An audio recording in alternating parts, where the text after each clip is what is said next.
Hi, zu einer neuen Folge Alone in the Dark. Ein herzlich willkommen. Hier geht es jazzig.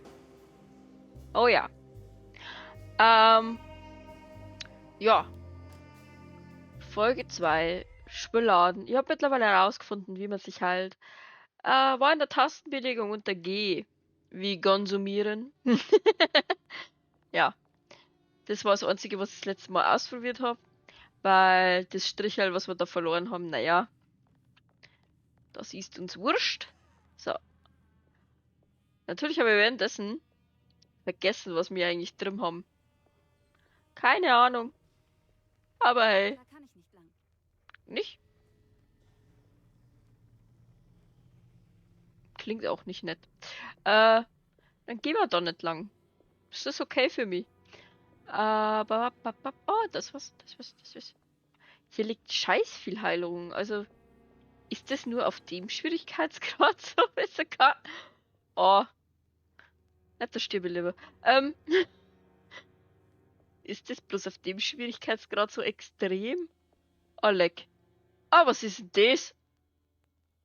Äh, äh. Schau aus wie bei The Forest. Was ist das? Hä?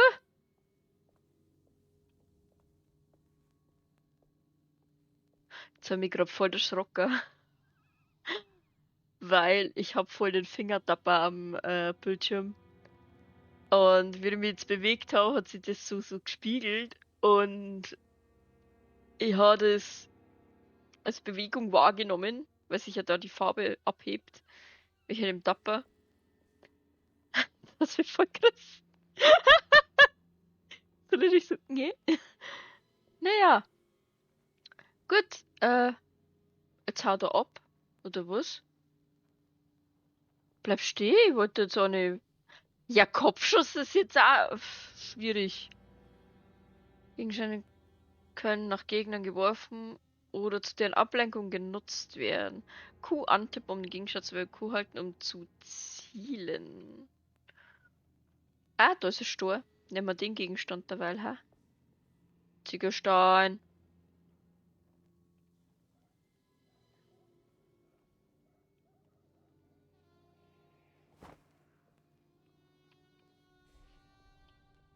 Ja.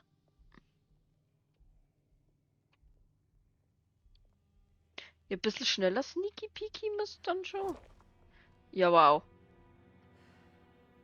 Ja.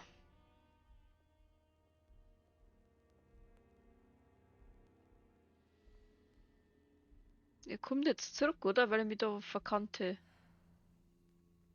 Ah, da hinten bitte. Krüppel woanders lang. Lass mich in die Ruhe. Schon hier gerade verkehrt gewesen, wo ich den jetzt hingeschubst habe, oder? Hm. Sieht der überhaupt Steps? Die nächste Frage.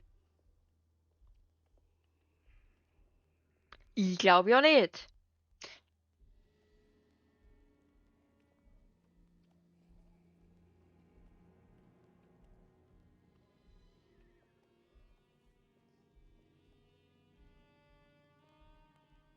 Ja, super. Natürlich haben wir verkehrt hingeworfen. Wir hätten links werfen müssen und rechts eine sneaken.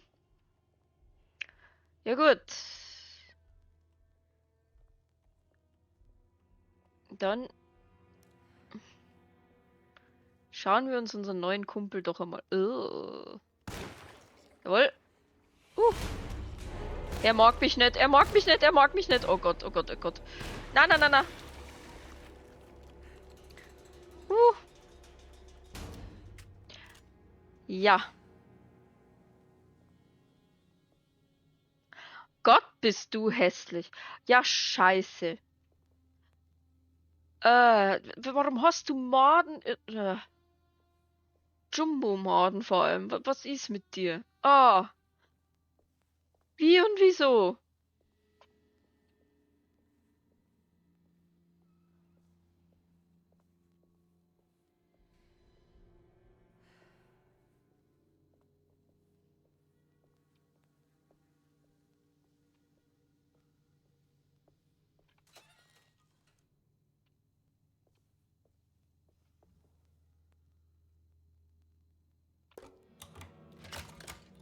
Mhm. Tolle Wurst, wirklich. Äh.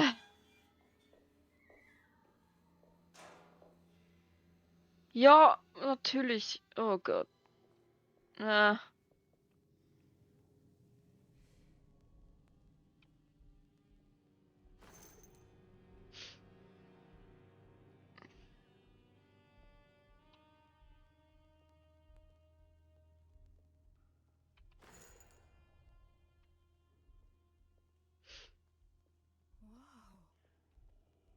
Ja, wow.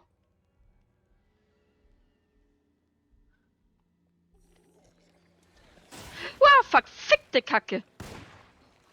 Du kleiner Fucker. Ruhig bleiben, ruhig bleiben, ruhig bleiben. So, okay. Du kleiner Ass. Ja, so geht die Muni natürlich schnell flöten. Vor allem, warum taumelt der denn so? Was ist denn mit Erna? Hm. Ich war gar nicht fertig mit dem Sachen anschauen. Ich war nicht einmal fertig mit dem Sightseeing. Kommt er da außer geschissen? Oh, will ich nicht. Da tappt noch irgendwo. Oh Gott.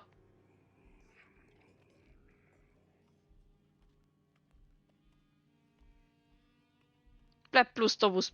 Oh, der kommt ober, oder? Oh, er kommt ober. Oh Gott, er kommt ober. Laufen.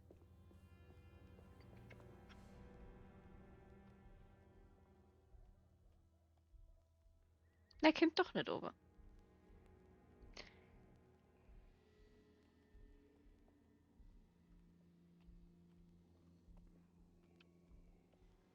Bra, Sniper. Voll erledigt. Ja, weiß ich nicht.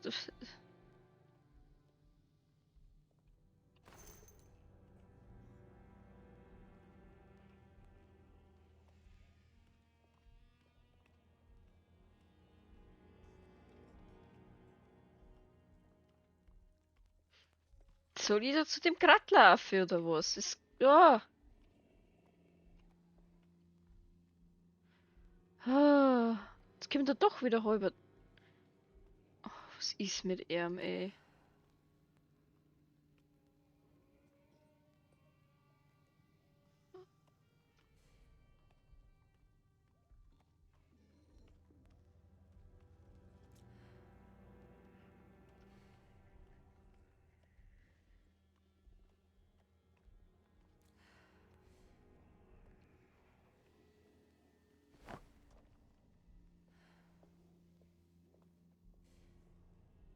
Kommt er jetzt ober? Ja. Okay. Dann schieße ich ihm jetzt ins Fressbrett. So.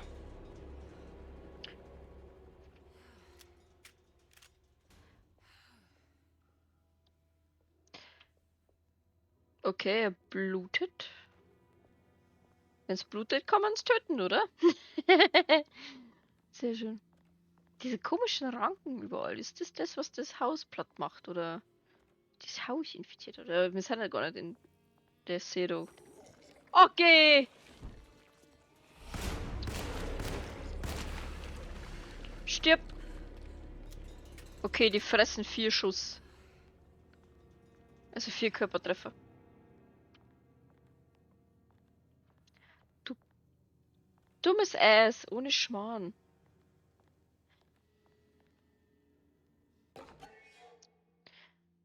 Ein Juju. Okay.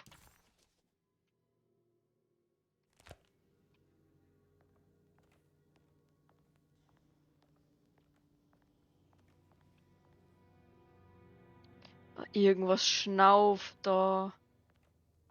Da haut gleich irgend so ein Ding auf und irgendwas rennt außer. Mm.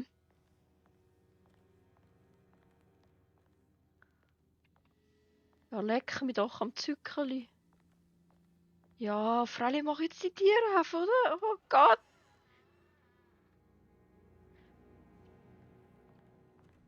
The Das fuck? muss Miss Jacksons Salon sein. Sehen wir mal, ob wir mehr über Jeremys Talisman herausfinden können. Ja, genau, Alter. Da ist er ja. Hoffentlich muss er jetzt nicht reagieren. Ja. Wunderbar. Finde deinen eigenen Talisman. Das ist unserer. So. Mhm. Ja, jetzt wo ich trinke, muss ich selber lesen. Danke. Ah, ist aber freundlich. Ein alter Talisman, der über Jahrhunderte hinweg verändert wurde. Die eingravierten Zahlen scheinen weniger als 100 Jahre alt zu sein, aber die Basis könnte aus der Antike stammen. Der polierte schwarze Sonnenstein in der Mitte hat einen gläsernen Schimmer und erweckt hin und wieder den Eindruck, ein Bild in seinem Inneren zu verbergen. Okay. Also das da hat schon gegeben. So. Und das, die ganzen Zahlen da sind neu. Okay. Da bin ich echt gespannt, was das wert. Hm. Ich glaube, das soll den Talisman beherbergen. Ja, dann schmeißen wir mal ne. Jetzt weiß ich bloß nicht. Ich bin mir 3. nicht sicher, welche Zahlen ich verwenden soll. Vielleicht findet sich etwas in Jeremys Notizen. 358 oder 385? Ah! 358. Was ist das für ein Bild in dem Glas? Wo ist das? Ist das Sofa hinter mir vielleicht?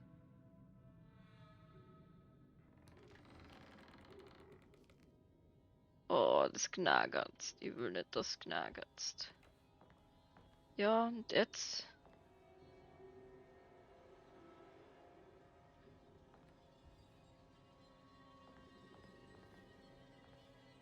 Oh. The Vibes, Alter, the Vibes. Ja, weiß ich nicht. Kann man das nur mal singen?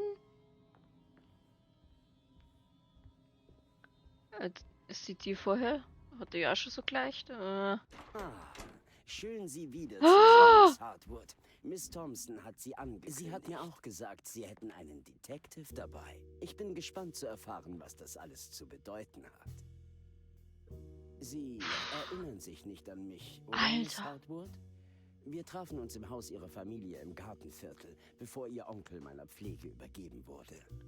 Nein, ich erinnere mich. Verzeihung. Mir geht's nicht so gut. Oh, dann setzen Sie sich doch. Ich mache Ihnen einen Drink. Ich brauche auch einen Drink. Ich scheine bei Ihnen keinen Eindruck hinterlassen zu haben. Andererseits kann ich mich gut an Sie und Ihre Eltern erinnern. Wegen unseres fröhlichen Gemüts sicherlich. Sie sind zu intelligent, um das zu glauben. Sie entstammen einer freudlosen Familie, Miss Hartwood. Das einzige Vergnügen an diesem Besuch war, Ihren Lieblingsdrink zu erfahren. Einen Old Fashioned. Gut beobachtet. Wie wollen Sie damit wirken? Aufmerksam oder intelligent? Was immer Sie vorziehen. Möchten Sie mir dann sagen, warum Sie hier sind, Miss Hartwood? Und dann noch mit einem Detective?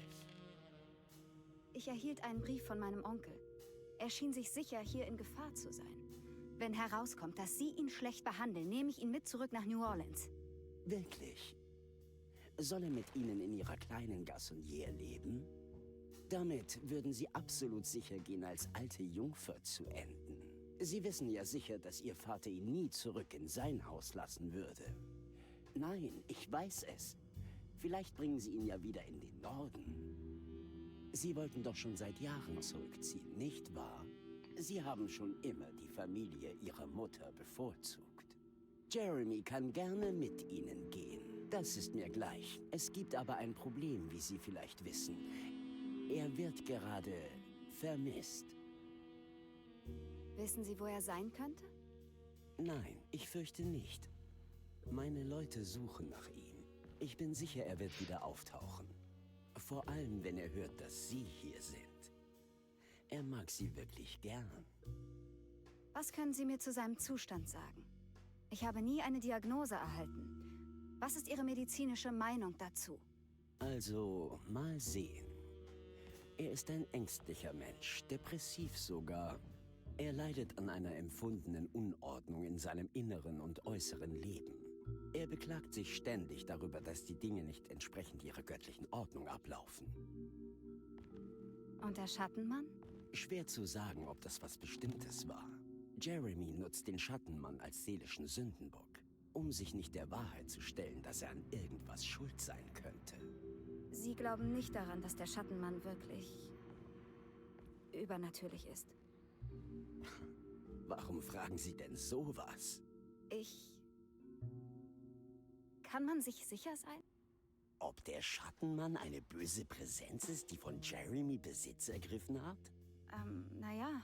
Ich versichere Ihnen, jegliche Beweise, die Sie für diese Behauptung haben, sind reine Einbildung. Verfallen Sie nicht der Massenhysterie, Miss Hartwood. Sie wollen doch sicher nicht den Platz Ihres Onkels hier einnehmen, oder? Was ist denn er für ein Arschloch eigentlich, ha? Ich gehe jetzt, Doktor.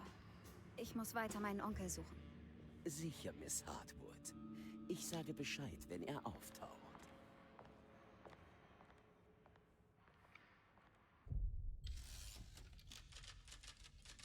Also er ist ein unangenehmer Spacken. Den mag ich nicht. Detective Kernby. Gott, bin ich froh, Sie zu sehen. Ich hatte Angst, Sie wären weg. Sie waren doch verschwunden. Das ist schwer zu erklären. Ich war wohl ohnmächtig. Als wäre ich woanders hingegangen. Ist schon gut, Miss. Sie sind sichtlich verstört. Nein, es ist... Ich weiß nicht, was passiert. Das ist alles sehr stressig für Sie. Ich verstehe das. Nein, das verstehen Sie nicht. Atmen Sie tief durch. Setzen Sie sich und rauchen etwas Perique. Wenn Sie wollen, fahre ich Sie zurück nach New Orleans. Ich will nur vorher mit Dr. Gray sprechen. Ich will bleiben. Ich habe einen Talisman gefunden, wie der im Bild. Ich glaube, ich kann herausfinden, wo Taroea ist, wo Jeremy hin wollte. Das ist gut. Nur machen Sie keinen Ärger, ja? Und lassen Sie mich ermitteln. Ich bin nicht verrückt, Detective. Noch nicht. Gut, wir sehen uns später.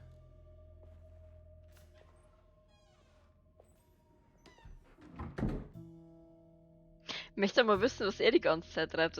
Ich hätte schon Bock, das dann nochmal zu zocken. Mal schauen, wie lange es dauert. Vielleicht Ein Talisman wie dieser wir's hier noch. Tore zwischen dem französischen Viertel und der Shadow öffnen kann, dann versteckt sich Jeremy vielleicht in einer anderen, seltsamen Welt. Einer Welt wie Taroea, die er in seinem Buch erwähnt hat. Egal wo er ist, es ist klar, dass meine Suche sich nicht nur auf der Shadow konzentrieren kann. Ich finde das krass, dass sie das einfach so hinnimmt. So, ja, mei, andere Welten, Dimensionen, whatever. Passt schon, mach mal mit. The fuck? Aber die Welten greifen offensichtlich ineinander. Das heißt, wir bilden uns die Scheiße wahrscheinlich nicht ein. Weil, ja, uns fallen Kugeln. Wir haben den Schlüssel. Ja. Ich habe Ihren Zettel im Kesselraum gesehen. Sie sollten wissen, dass Mr. Chance nicht wiederkommen wird. Ich selbst habe dort drin auch nichts verloren. Aber Sie können ein Ventil aus dem Weinkeller nehmen und damit probieren, ob Sie den Dampfaustritt beenden können. Seien Sie vorsichtig. Mhm. Wir müssen nochmal in den Scheißkeller. Ich will doch nicht hier. Elroy Gray ist der Oberarzt in Dercedo. Aber die Buchhaltung und Verwaltung obliegen mir, Paul Waits. Magdalene Thompson oder Max ist für den Haushalt zuständig. Jean-Baptiste und Charlotte Bois kümmern sich um die medikamentöse Versorgung unserer Gäste. Und dann wäre da noch unser Gärtner, Jack Chance. Manchmal kann man ihn im Wintergarten antreffen, aber meistens hat er draußen zu tun. Momentan beherbergt Dercedo 6 Gäste. Malcolm McCarthy und Ruth Talon halten sich im ersten Stock auf. Jeremy Hartwood, Elisabetta Perosi, Grace Saunders und natürlich Cassandra Bogart leben im zweiten Stock. Mhm.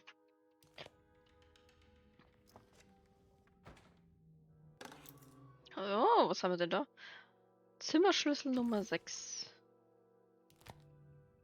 Was jetzt schon immer mehr im Zimmerschlüssel 6, ja, im Zimmer Nummer 6 ist. Paul, du hattest recht, was die Platten auf dem Boilerkessel und der Uhr angeht. Sie wurden absichtlich zerstört und ich habe einen Verdacht, wer dahinter steckt. Das hat mit Jeremys Episoden zu tun und damit, dass er nachts scheinbar verschwindet. Es ist jetzt wirklich wichtig, dass du die Augen nach den fehlenden Stücken offen hältst. Ich will sehen, ob ich die Platten reparieren kann. Lass es mich wissen, wenn du welche findest. Lottie. Sag Lottie, dass sie sich den Brunnen im Küchengarten mal ansehen soll. Hm. Ein kleines Verlöchen drin gehen, aber mei. Shit happens. Das Zeug passiert, da haben wir uns nicht obi.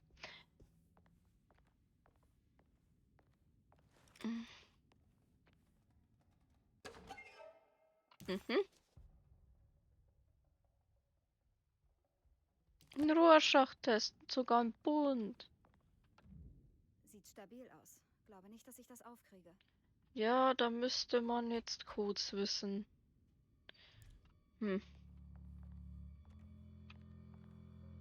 Hat er nicht gerade. Ja, siehst. Sieht Na stabil nicht. aus. Glaube nicht, dass ich das aufkriege. Da. Patientenakten. Ja, das. Na. Es ist viel zum Lesen, aber ich finde es eigentlich spannend, muss ich sagen. Also, Cassandra Bogart. außerdem kann man sich ja berühmte vorlesen lassen. Schriftstellerin. Aufregend, nicht wahr? Was sollen wir unter Grund für die Aufnahme eintragen? Das, was Ihr Agent uns gesagt hat. Cassandra leidet unter einer Schreibblockade und sie muss ihr Drehbuch bis Ende Juni fertigstellen. Mr. Shadow legt nahe, dass Cassandra häufig auf Betäubungsmittel zurückgreift und somit Gefahr läuft, ihre Karriere zu ruinieren. Und wie sollen wir ihren Lebenslauf zusammenfassen? Halten wir diesen Teil kurz. Cassandra Bogart ist eine erfolgreiche Krimi-Autorin, deren Talent sie aus ärmlichen Verhältnissen zu Starruhm gebracht hat. Vor 5 Jahren hat sie versucht, sich umzubringen, indem sie von einem Balkon gesprungen ist. Dadurch wurde sie versehrt. Nun ist sie auf den Rollstuhl angewiesen. Und Ah, wie sieht es mit der ersten Diagnose aus?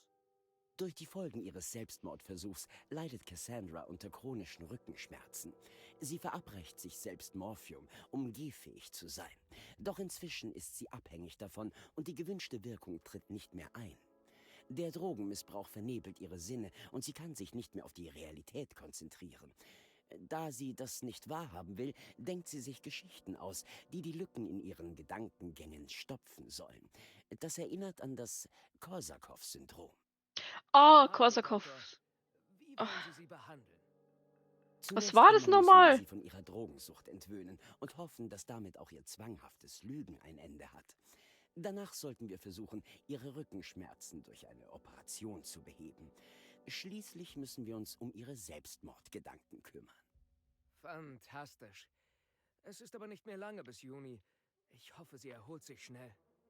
Wir werden unser Bestes tun. Okay. 15. März 1930. Ja. Mhm. So, wenn ich mal Jahreszahl, wo wir ungefähr sind. Grace Saunders, Alter 11. Grace Wobei. Saunders, 11 Jahre alt. Grund für die Aufnahme? Ihre Mutter besteht darauf, dass Grace von einem anständigen Gentleman streng überwacht wird, um zu vermeiden, dass ihr Heranwachsen noch schlimmer pervertiert wird. Was? Lebenslauf? Grace kommt aus einer Familie von mittlerem Wohlstand und Ansehen. Ihre Kindheit wirkt gewöhnlich. Die meiste Zeit hat sie mit Privatlehrern und Freunden der Familie verbracht. Grace' Vater ist kürzlich verstorben und nun ist ihre Mutter die einzige Bezugsperson. Und wie sieht es mit der Diagnose aus? Grace kommt mit dem Tod ihres Vaters nicht gut klar. Sie unterdrückt ihre Gefühle diesbezüglich mit Absicht und kann daher das Trauma nicht angemessen verarbeiten. Pläne für die Behandlung? Es fehlt Grace an nichts Besonderem. Sie braucht elterliche Führung. Vielleicht können wir bei ihren Gefühlen für ihren Vater ansetzen. Danke, Doktor. Ich kümmere mich um den Papierkram und weise Sie ein. Hm.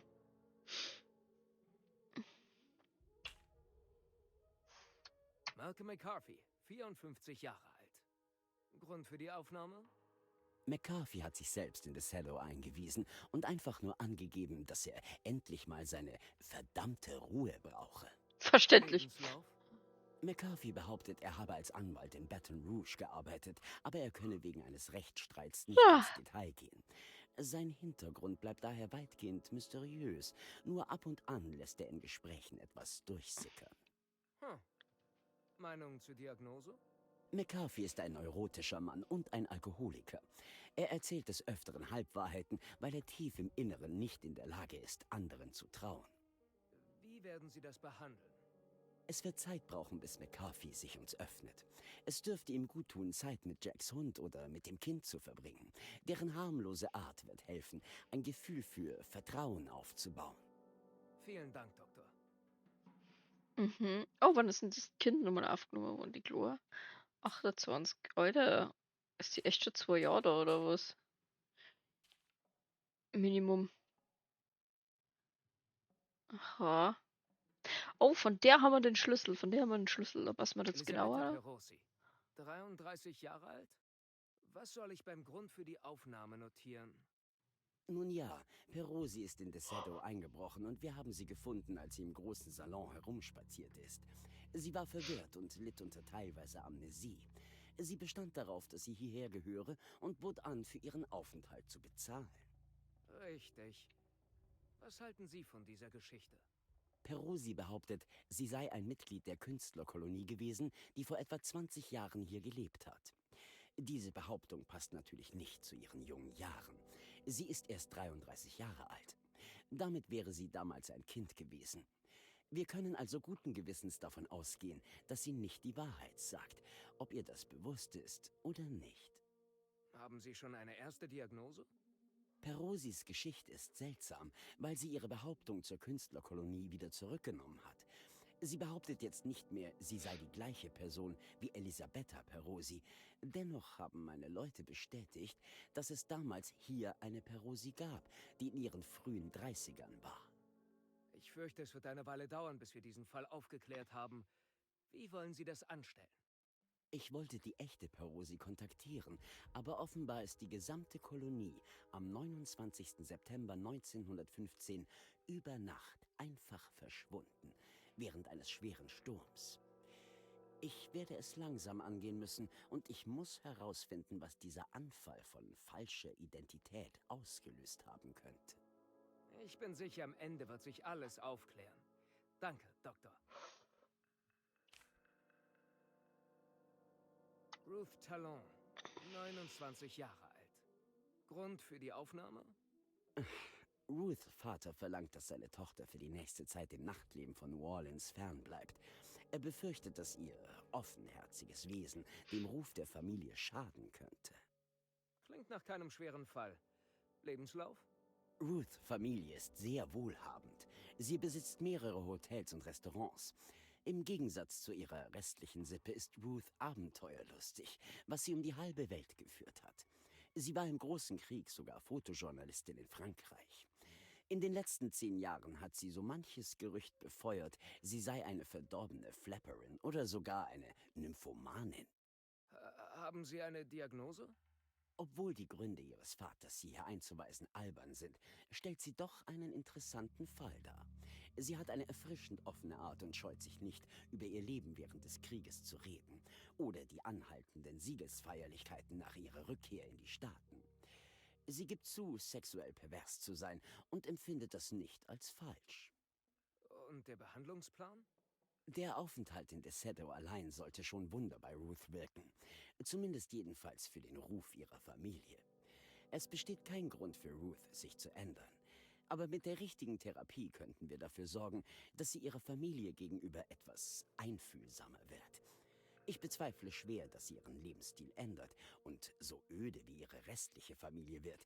Aber vielleicht wird sie sich ja künftig etwas diskreter benehmen. Mhm.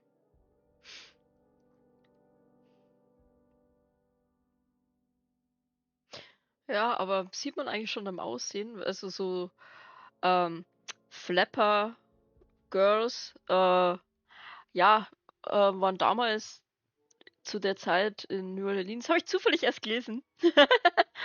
ähm, die waren halt, ja, also es war so eine Bewegung im Endeffekt von Frauen, die haben halt geraucht, gesoffen, getanzt, das gemacht, was sie wollten. Und ja, hatten auch kürzere Haare, also meistens noch kürzer als sie jetzt hier. Und ja, haben halt sich einfach, ja, äh, ich sag mal, schönes Leben oder keine Ahnung was gemacht und wollten halt einfach nicht so typisch Hausfrau sein, typisch unterdrückt werden etc. War ja damals dann doch noch gang und gäbe, dass die Frau eigentlich daheim in der Küche hocken bleibt, wenn der Mann saufen geht. Ja, im Endeffekt, ja, das sind Flapper Girls. Das zur Info. Weil ich zufällig gelesen habe, sonst wüsste ich es auch nicht. Interessant. Hier sind alle Patientenakten außer Jeremys. Stimmt. Wo ist Le Onkel? Aber wir werden uns jetzt gleich mal von diesem Flapper Girl dann Ich brauche den Schlüssel. anschauen. Aber, ja. Da war doch irgendwo auch die Bibliothek. Geht's hier lang zur Bibliothek? Nö. Karte.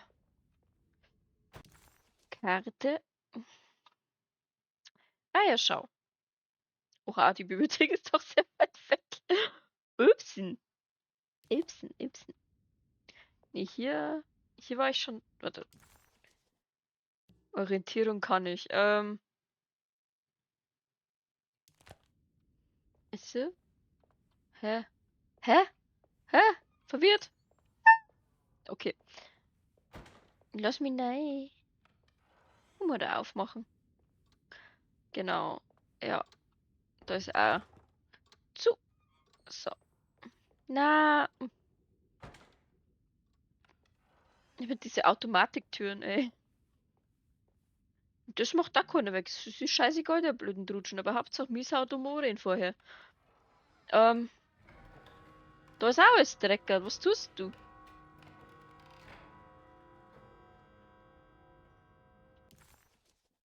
Ja, dann machen wir halt mal eine Karte. Ja.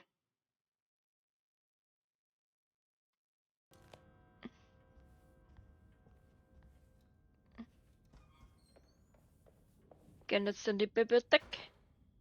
Wo da in die Bibliothek? Ja, ich kann mal halt. Ja.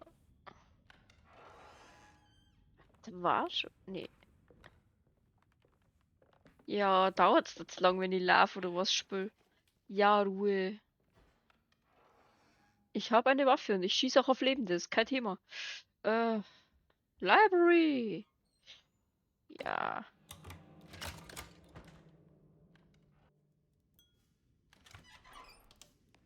Alter, das ist zugesperrt. Warum hockt da jemand?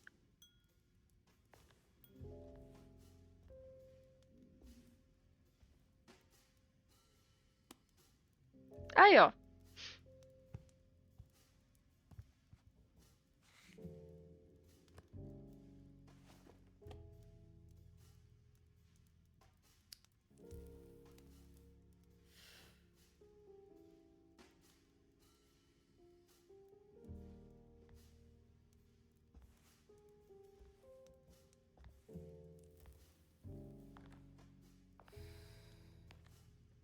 Die denkt Serienteil, glaube ich. Guten Abend, Miss Hartwood.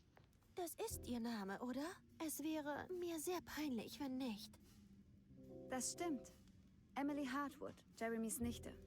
Sehr erfreut. Ruth Talon.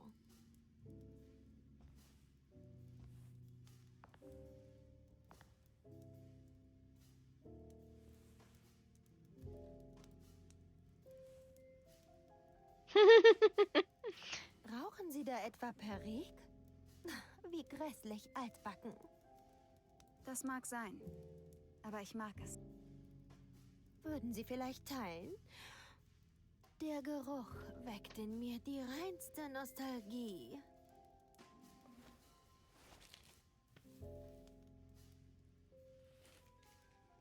Also die will unbedingt was, ja.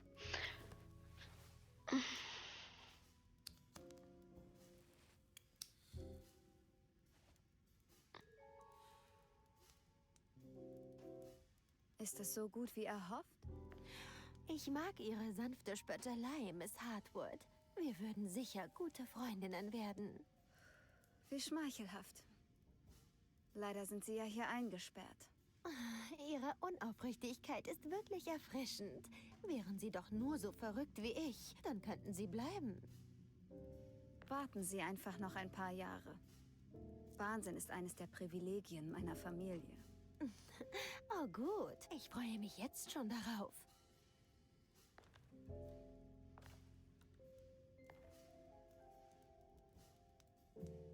Sie wissen nicht, was mit Jeremy passiert ist, oder? Alle Leute hier sind wirklich seltsam. Und es ist schwer einzuschätzen, was man so hört. Manchmal hört es sich aber recht spannend an. Gut gegen Böse und all das. Tut mir leid, aber ich kann Ihnen wohl nichts Hilfreiches erzählen. Ist auch nicht wichtig. Danke für diese kleine Pause. Bon voyage.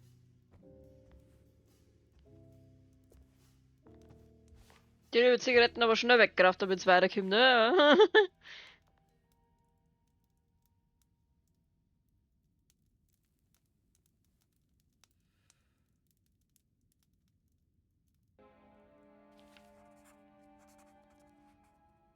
Bisschen bitchy, die Frau, aber irgendwie cool.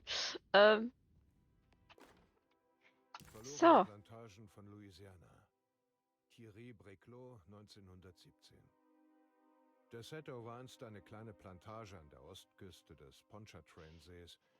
Für Industrieanlagen schien das Land nicht geeignet, also wurde es im Jahr 1818 für nur $30 an Elijah Pickford verkauft. Pickford heuerte hunderte Arbeiter aus dem nahen New Orleans an, um den Wald zu roden und ein kleines Herrenhaus zu errichten. Es war auf den See ausgerichtet und bestach durch seine Fassade im klassizistischen Stil. Deseto produzierte bis zum Bürgerkrieg durchgehend eine bescheidene Menge an Perique-Tabak und Indigo. In der Zeit zwischen dem Unabhängigkeitskrieg und dem Bürgerkrieg war Deseto die Quelle vieler Gerüchte um Voodoo und Hexerei. Angeblich wurden immer wieder Menschen gesichtet, die nachts am See um Feuer herumtanzten und dabei blökten und wimmerten. Captain J.W. Norton von der Unionsarmee berichtet, wie er am 17. Juni 1862 einen Angriff auf Deseto durchgeführt hat, um die dortigen Sklaven zu befreien. Er griff von Schiffen aus an, die im Pontchartrain-See ankerten. Der Captain war sehr überrascht davon, dass die Arbeiter sich mit Feuereifer dagegen wehrten. Norton beschreibt diese Menschen als rasende Fanatiker. Pickford soll versucht haben, die Angreifer zu besänftigen, wurde aber in den Kampfeswirren erschossen. Captain Norton ließ ein brennendes Gebäude zurück und trat mit seinen Männern den Rückzug zu seinen Schiffen an. Mehrere Jahrzehnte lang war Deseto nur eine Ruine. Es gab einen langen Streit darum, wem das Land gehöre, und 1901 schließlich wurde es der Ledoux-Familie zugesprochen. In den Folgejahren gab es mehrere Polizeiberichte, als die Ledoux versuchten, auf ihrem Land lagernde Herumtreiber zu verscheuchen. Mehrfach rückte die Polizei an, um die Landfriedensbrecher zu vertreiben, aber diese kehrten immer wieder zurück. Inspektor Legras führte am 1. November 1907 einen schicksalhaften Einsatz an, um eine Reihe von Kindern zu retten, die von den Landbesetzern entführt worden waren. Dabei gab es viele Todesfälle und noch mehr Inhaftierungen. Im Folgejahr baute Ledoux Deseto wieder auf und nutzte dabei die vorhandenen Steinfundamente. Er ergänzte das Anwesen um einen umwerfenden Wintergarten mit schmiedeeisernem Gerüst. Oh, den haben wir Das gesehen. Farmland hatte sich der Sumpf lange zurückgeholt. Eine Plantage wäre also nicht mehr profitabel gewesen. Stattdessen wurde das Haus in eine Künstlerkolonie verwandelt. Oh! Die Astart-Künstlerkolonie war eine erfolgreiche Gruppe von Künstlern, zu der unter anderem der Maler Heinrich Kassel und die Poetin Nora Keith gehörten. Die Gruppe war außerdem für ihre Mardi Gras-Truppe namens die Piraten von Pontchartrain beliebt. Am 29. September 1915 schlug ein tropischer Sturm eine Schneise durch Louisiana und New Orleans wurde von den Wassern aus dem See Pontchartrain überflutet. Da Deseto so abgelegen liegt, erfuhr die Außenwelt erst 2 Wochen danach davon, dass die Kolonie verlassen worden war. Die 12 Künstler waren alle spurlos verschwunden. Noch heute steht das leere Anwesen von Deseto an der Küste des Pontchartrain-Sees und seine Tempelfassade ist immer noch intakt. Die Familie Ledoux hat momentan kein Interesse daran, das Haus zu renovieren. Okay, wahrscheinlich geht hier wirklich irgendwas ab, dass man da so zwischen Welten switcht und vielleicht auch zwischen Zeiten switcht und diese eine Künstlerin aus dieser Kolonie, die ja exakt da hier war. Oh Gott, da, das wird cool, das wird so cool. Ah, ich hype's gerade schon. Aber ich bin auch scheiße müde eigentlich. Egal. Ein bisschen noch. Bisschen noch. Bisschen. Da ist die Veranda. Genau. Karte. Okay. Ja, dann gehen wir jetzt mal hoch. War nämlich vorhin gar nicht fertig mit meinen Erkundungen hier. Was klemmt? Na, warum? Ja, geht nicht. Das ist mir. Da unten Was ist klemmt? was. Na, ich will das da unten haben. Du das da so. Was klemmt? Achso, okay, das kann ich sonst. Kann man nicht rausziehen. Verstehe. Hm. Ja, ist ja gut. Okay, also. Füller wir jetzt da nicht mal erkennen. Was klemmt? Das ist ja. Okay. Mm. Karte ist hier nutzlos, ja dann. Gehen wir da hoch. Da schaut's überall aus wie Sau. Warum putzt die Haushälterin da nix? Das ist ja irre. Gut, das ist das Zimmer von der Lotti, von der Schwester von dem Typen. Genau. Der da in der anderen Welt feststeckt, irgendwie. Da ist. Sind da überhaupt Zimmernummern? Hallo. Ein bisschen mitspielen da. Ja, hier war wir auch schon. Stimmt. Das ist verrammelt und verriegelt. Da waren wir schon. Ja, gang jetzt bloß in den Keller. Nee, kannst du vergessen. So.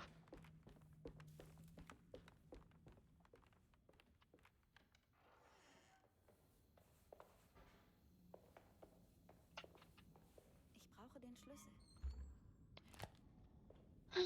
Ja.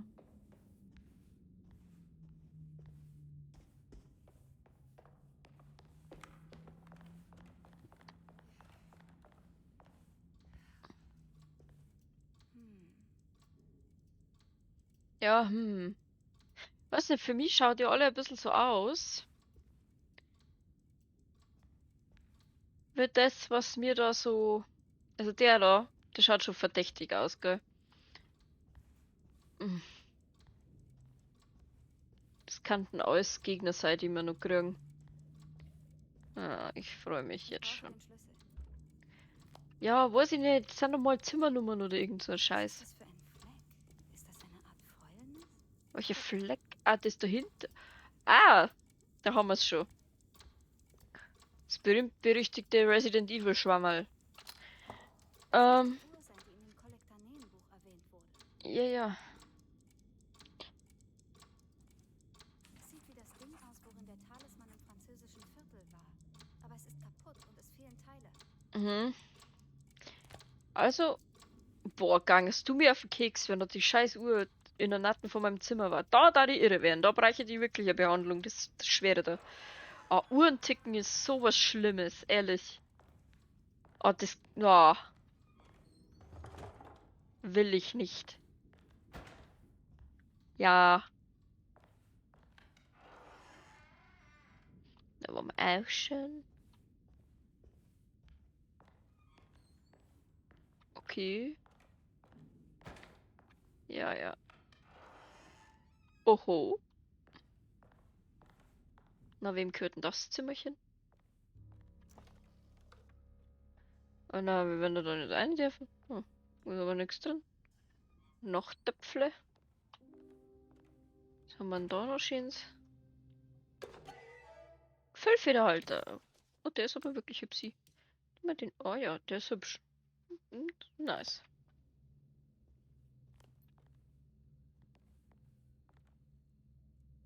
Boxhandschuhe, Boxdings. Okay.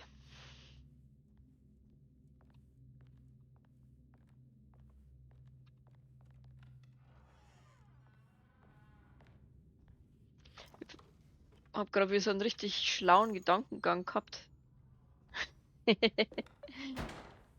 Ah, so viel Blödheit, ey. Und zwar habe ich mir gerade gedacht so, wow, damals gab es schon Steckdosen. Ja, no shit, Sherlock. Wo sollen auch sonst die ganzen Lampen und so dranhängen und der Ventilator? Da hängen's dran. Mein Gott, ey. Ah, also manchmal, ne? Da ist man schon gescheit dumm.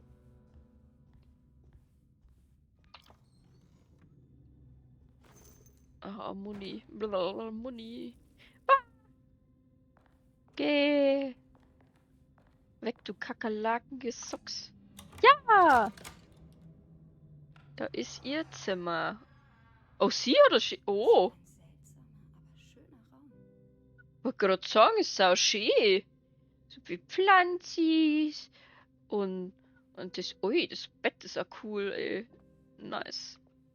Okay. Sind das Tierkreiszeichen? Schaut so aus wie Horoskopzeicherlis, weil das rechts ist ein Löwe. Ähm, ich hab bloß leider absolut keine Ahnung. Vielleicht finden wir irgendwo das Rätsels Lösung. Da ist ein Brief, den lesen wir gleich. Aha.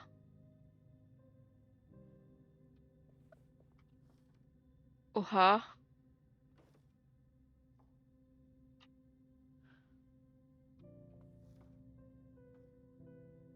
Jakes McMahon.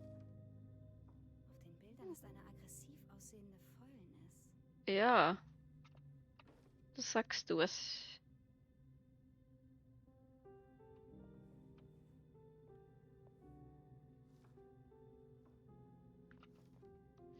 Ach so. Mhm. Ich verstehe, ich verstehe. Äh.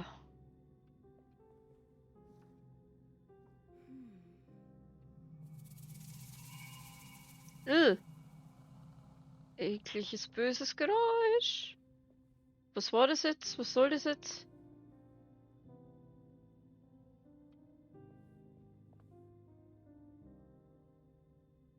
Oh, das kenne ich, glaube ich. Das ist, wie sie ihn Jesus vom Kreuz geholt haben und Maria den in den Arm genommen hat. Bisschen kennt man sie dann doch aus. Die Astart-Künstlerkolonie. Ich bin mir ziemlich sicher, dass sie eine Mardi Gras-Truppe namens die Piraten von Pontchartrain hatten, als ich ein Kind war. Ja, und wer ist da unten? Ganz unten Elisabetta Perosi. Und die schaut exakt so aus wie die Elisabetta Perosi in den Akten. Da muss ich doch ein bisschen mitdenken, Kinder. Weiß ich nicht. Schauen wir mal. Bin ich gespannt. Ah. So. Ah. Muss ich mich daran erinnern, wie ich sie wieder herausbekomme? Es gibt einen guten Grund, warum sie weggesperrt sind. Ich bin mir sicher, sie ist immer noch fähig, den falschen Leuten Antworten zuzuflüstern. Aber nicht mehr lange. Bald werde ich sie brennen sehen. Diese schwarze Ziege wird geopfert werden, damit all das ein Ende findet. Dann wird alles vorbei sein. Dann gibt es kein Desedo mehr. Und leider auch kein Astart. Ihr guten Piraten von Pontchartrain. Möget ihr den See befahren, bis ihr die Küsten von Hali endlich findet. The fuck?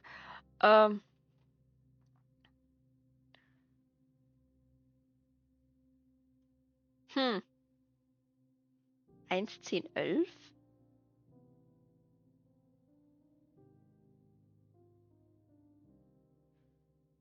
Wasser...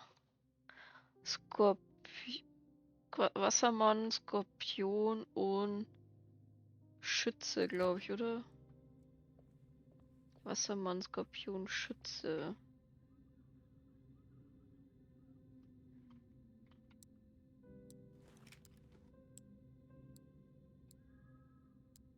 Gibt's denn? Ha, ha. Ja, schön.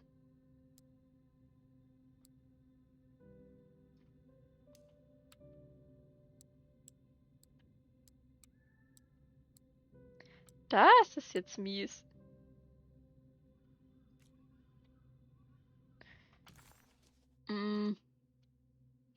Okay, angeblich kann ich das Rätsel lösen.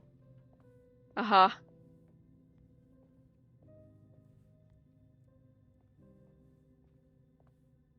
Arges, Musik, Keith.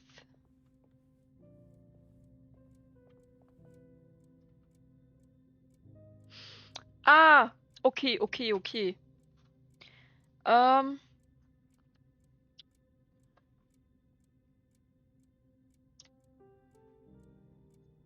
Arges ist die 2.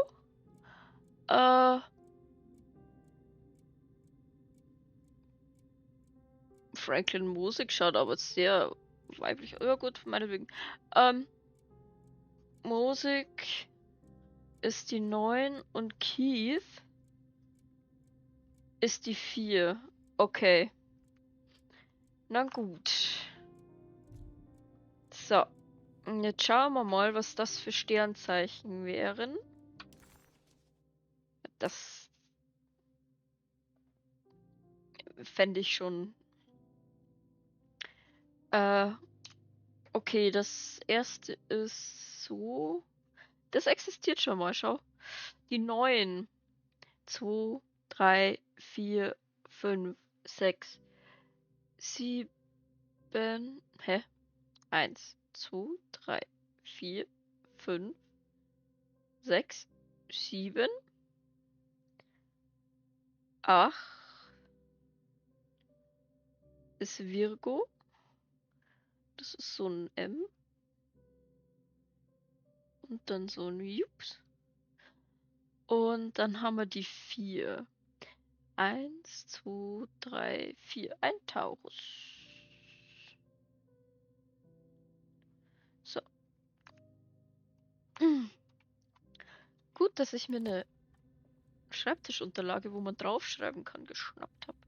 Oh, die ist echt Gold wert. Sag ich euch. Die ist echt Gold wert. So, das ist das erste. Das haben wir gleich richtig. Dann...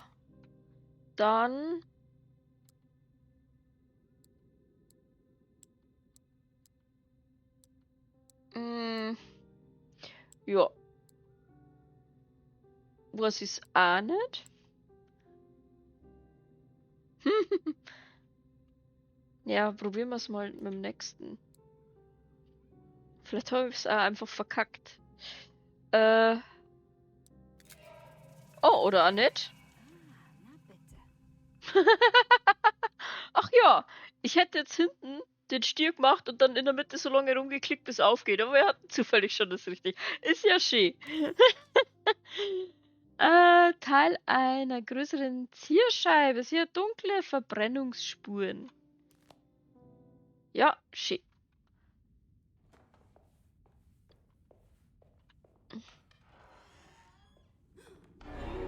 Oh Gott, na, oh.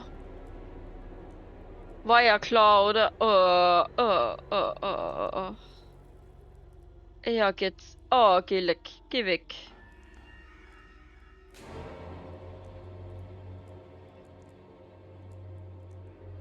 Tja, Leid. Die Folge geht schon fast eine Stunde. Und ich glaube, einen besseren Cliffhanger wie jetzt kriegen wir nicht mehr. Und das heißt... Ich kann nicht speichern. Okay, und das heißt nicht, dass wir aufhören.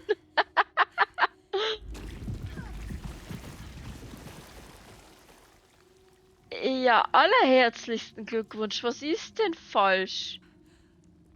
Oh. Oh, hätte das ekelhaft. Oh, ich weiß nicht, ob er das. Oh, zind's halt einfach. Oh, die Scheiße, was ist das? Und ich soll jetzt in das Klatsch eine oder was? Genau. Oh. Was ist das für ekelhafter Scheiß da? Vergiss es. Ah, und warum ist das alles so laut und so. Ja.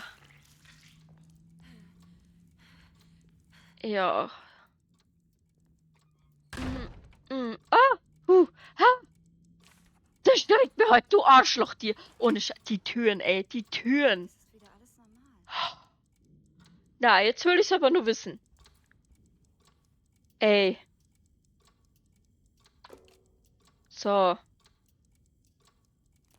Ah. Ah. Das sind nicht meine Spiele. Ah.